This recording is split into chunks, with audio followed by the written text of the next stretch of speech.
مرحبا بكم مشاهدينا في حوارات السياق.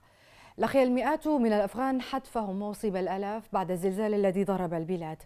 الاستجابة للطوارئ والمرافق الطبية الصحية غير مستقرة في ظل الظروف العادية، حيث تراجعت بسبب قطع المساعدات الدولية بعد استيلاء طالبان على السلطة. عموما للمزيد من المتابعة حول ملف المساعدات الإنسانية في أفغانستان تنضم إلينا الدكتورة أورزالا نعمات، مديرة مؤسسة Areu الأفغانية. دكتور أورزالا، مرحبا بك معنا. You're welcome. دعينا نبدأ بتقييمك للأوضاع الإنسانية في أفغانستان بعد الزلزال. ما هو الوضع هناك؟ Afghanistan has been suffering from war in ongoing conflict for over 4 decades. As a result of different phases of conflict intensification, most of Afghanistan's far and remote areas remained completely untouched. The tragic earthquake, which was very destructive 2 weeks ago, has proven this fact that still, despite billions of dollars of aid money and development assistance flown in the country throughout at least the last 2 decades of this conflict phases, there are still very remote and faraway areas that are kept untouched. They have no built roads, they have no basic services, no clinics, no hospitals, nothing basically. People live there on their own way of surviving basically.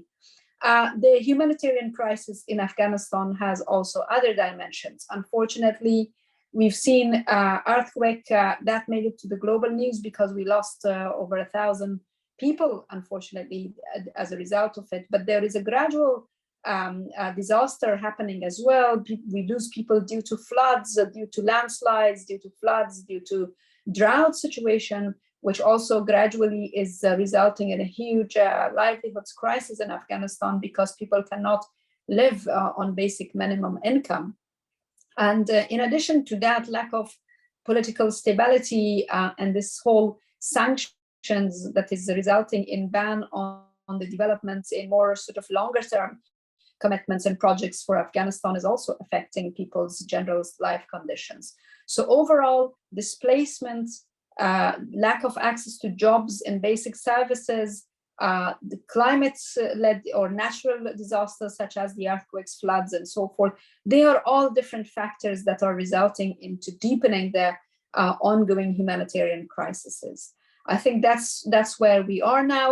At the moment, the two dire, most urgent areas that are in need of immediate response and immediate assistance is the earthquake-affected areas in the southeastern part of Afghanistan, and also in the northern region, there is conflict ongoing. There are pockets of armed conflict happening in different parts, and that also is directly affecting civilians, women and children. I look at some of the UN numbers, and for example, when it comes to displacement or internal displacement, or even the displacement or migration mobility from one country to the neighboring countries, from neighboring countries to Afghanistan back, there are a significant number of children on the move.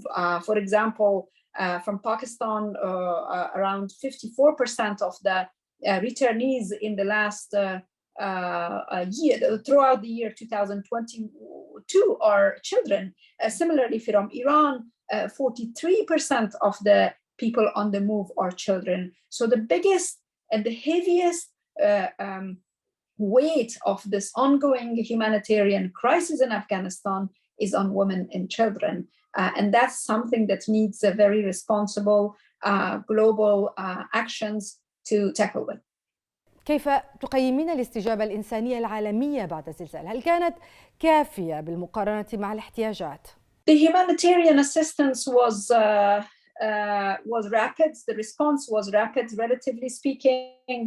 But people who are on the ground are informing us about lack of coordination, a very typical and usual, situation in most of these kind of situations. There are for example, one region, one area that is becoming center of attention, lots of cameras, lots of visitors coming there. The politicians, the de facto authorities also made this a little bit of a publicity activity where some of their leaders paid a visit and filled the helicopters with the delegations arriving there, whereas there were helicopters very limited there, and they should have been used for carrying the injured, those who need immediate urgent assistance. In terms of the rescue missions, I was very, very shocked and basically in pain to hear that within the first 24 hours, the authorities and the aid agencies present in the sites declared that the operation is over, and whoever survived. Whoever is kept under the rubbles, they are kept, and they are not being survived. And probably one reason for that is lack of proper professional equipment to excavate and to help rescuing people who are left under the rubbles. And the earthquake, the other side of the earthquake fact is that it happened during the late night, around between 1:30 to 2 a.m. And at that time, most of the people were asleep.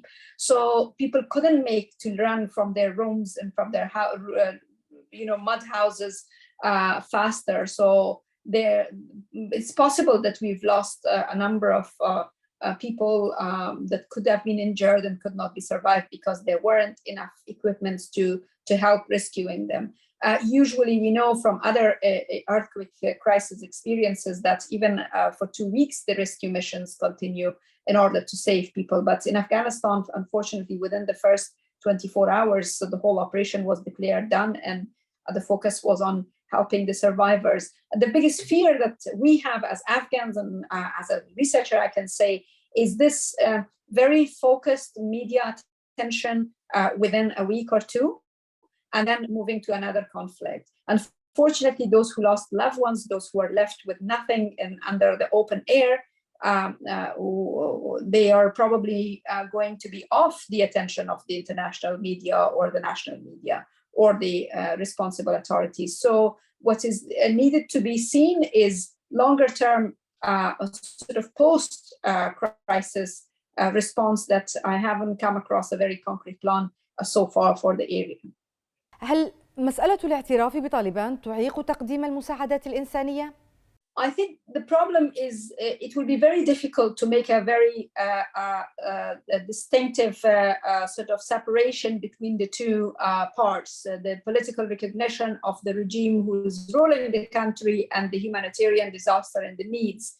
If the world is trying to, the world made an attempt to try to punish the authorities by sanctions, but the weight of the sanction crisis is not over the Taliban or the authorities. It's on the people. We are 38 to 39 million population living in that country. So in that sense, there is a link. Unfortunately, we see much less attention from the authorities in Afghanistan towards easing up some of the preconditions that the world is putting in terms of ensuring that there will be a formal recognition of the authorities or of their government in the country. On the other side, the international community's attention towards the humanitarian crisis is more of a shape of an emergency response. An emergency response can feed you a lunch and a dinner maybe for a month or 2 or 3 or maximum a year. Now we are getting to a year from the changes that happened last year. But then what's after?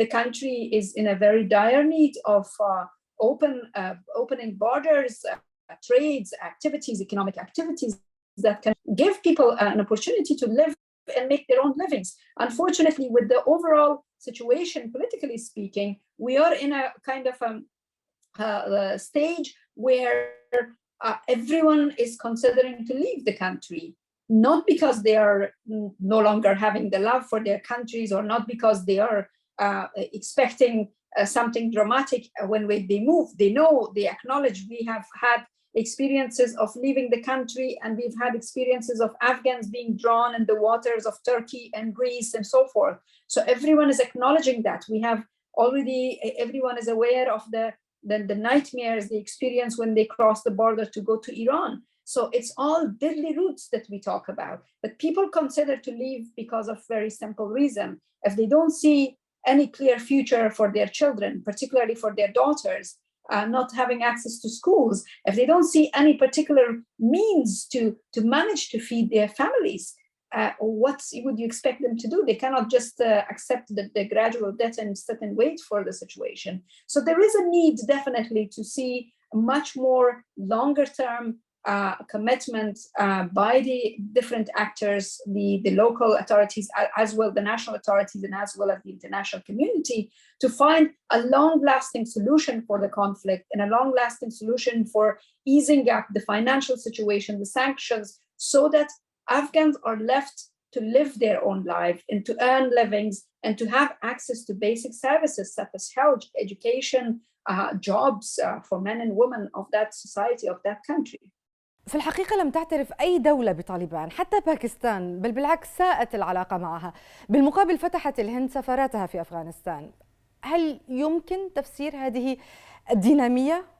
You see, Afghanistan has always been a center of multiple layers of conflict, whether regional or global, local or regional or global. Countries, due to the competitions among themselves, supported different parties in the country.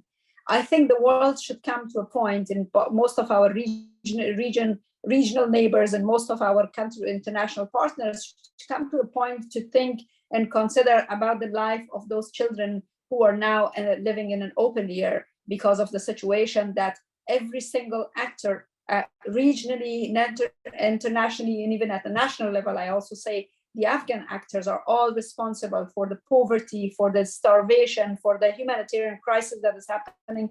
There is a shared global responsibility towards all of us. We've done things wrong that resulted to this point, that after 20 years of massive billions of investment, we reached to a worse situation than before, if we speak about from the humanitarian perspective. So the time is really to leave and move on from this competition activities of X country coming and supporting the Y forces in Afghanistan. The time is to see Afghanistan as a country with 39 million population and engage with them in a more constructive ways, whether it is India or Pakistan or Saudi or Iran or any other countries in the global level. One example that I saw, and I think it's a positive example, is the actions of some countries, although slow, but their actions of opening at least humanitarian assistance to the people in emergency needs, such as the earthquake response. I saw, for example, IOM was informing public media that the USAID has resumed its activities to provide humanitarian assistance.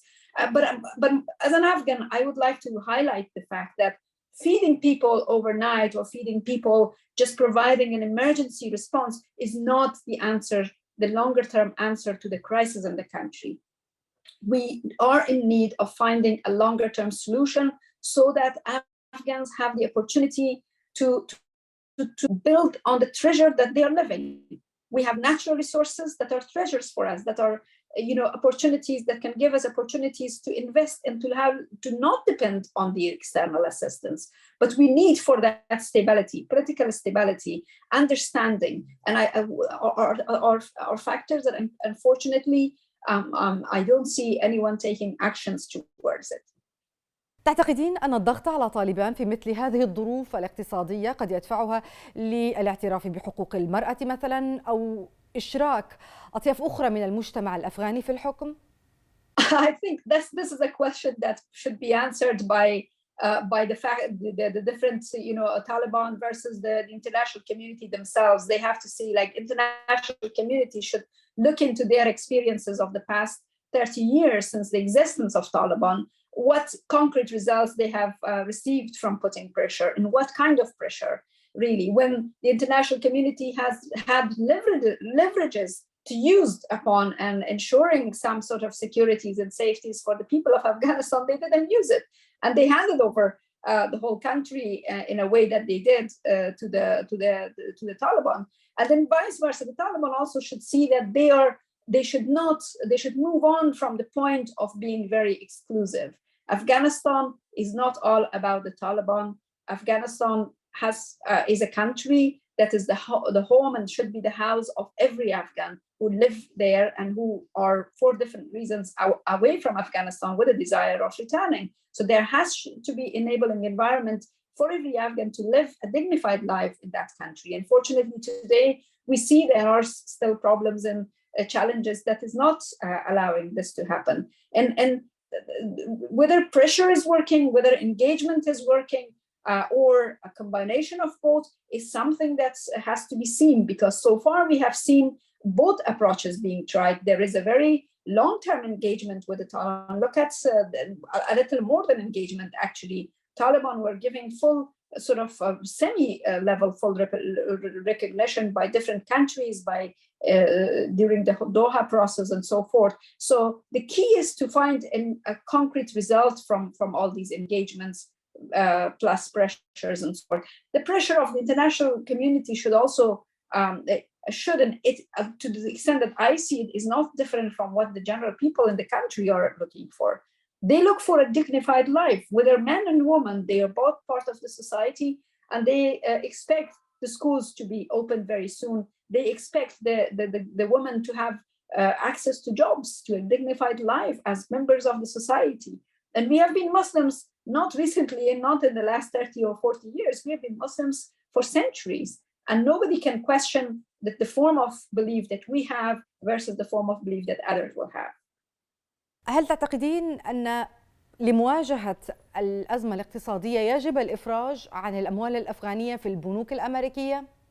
Releasing that fund belongs not to the Americans. It is the funding that belongs to Afghans. Ordinary Afghans learned about the banking systems. They use the banking systems. They earn the trust of the banking systems for gradually over the course of the two decades. Everyone having 200, 100 US dollar equivalent, they put it in these banks. The money that is grabbed and that is seized by the Americans is the money that belongs to the people of Afghanistan. And nobody is comfortable if somebody comes and freezes your account. So to me, that's a national treasury and not a treasury belong to the people who are by force taking over the country. So there has to be a very constructive and a very comprehensive arrangements to release that, because at the end of the day, that is our money. That is the money from the people of Afghanistan. Then what are the preconditions for that? We need to sort of look into it in a realistic manner. And both sides, whether the Taliban or the international community, have to make those preconditions work. Otherwise, making noises and making the sort of the declarations from either side has not been really very useful as we see it. باعتقادك كيف يمكن مساعدة الشعب الأفغاني؟ ما هي الخطة؟ بماذا يجب أن نبدأ؟ Well, Afghanistan has a lot to learn from its longer-term history and from the most recent historical experiences. We've seen a very massive international intervention. We've seen a complete departure of the whole disengagement of the whole international actors, which enabled and facilitated a space for the regional actors to come into their competitions, and that resulted into a civil war. You look back very quickly to our 40 years of experience, and you'll find out the problems and the challenges that we have seen. And I think there are lessons from our 40 years of experiences for ourselves as Afghans and as Afghan political and social political leadership. There are also critical lessons to be learned from this experience by our regional neighbors, by our far neighbors, and by the international community. Believe it or not, Afghanistan has been a country over the last 2 decades that became a topic or the headline of the discussions in households and countries that are completely away and out of context for the country because of different political reasons. It became the epicenter of the global politics, and everyone deserves to focus and to reflect on what really went wrong, that nothing really worked. The country is still in deep poverty. There has been significant achievements. There has been significant changes in the country. The mindset of the majority of the population has no longer the same as it was 20 years ago or 30 years ago. But then the changes were sort of not very sustainable. So how we all can learn our own lessons, include that the lessons includes also the Taliban. They have to also learn lessons from what they have done was right and what they have done did not really work well in terms of their pressurizing and in terms of their stubbornness of keeping some of the basic rights deprived people from their basic rights basically. اعذريني دكتورة أورزالا، مضطرة لمقاطعتك هنا. ذكرتي أن طالبان فعلت أشياء جيدة أو قدمت أمورا طيبة للشعب الأفغاني، ما هي؟ I cannot, well, that requires probably another interview, and I also have to leave because I have another meeting waiting for me. That requires another conversation of what they did wrong and what did they right. To an average Afghan, it's very evident what the Taliban did and what elements of the Taliban's actions were completely wrong and what elements probably are right. And I don't believe that as an Afghan that any party involved in Afghanistan's conflict over the past 4 decades were completely 100% wrong, or any party was 100% right. There are lots of issues across political and political military parties, and the way that they have been created, the way that they have acted, that has its positive and negative elements. What Afghanistan's nature is deserving and requiring is a modest society. We are not a society of extremists or extremes. So whoever under the flag, the red flags or the green flags or the white flags tried force failed in this land. That's the key lesson that we think everyone should learn from the experience of Afghanistan. دكتورة، لم تجيبيني على سؤالي، لكن مضطرون للاكتفاء بهذا القدر. شكرا للمشاركة معنا في حوارات السياق. مشاهدينا، شكرا على طيب المتابعة. إلى الملتقى.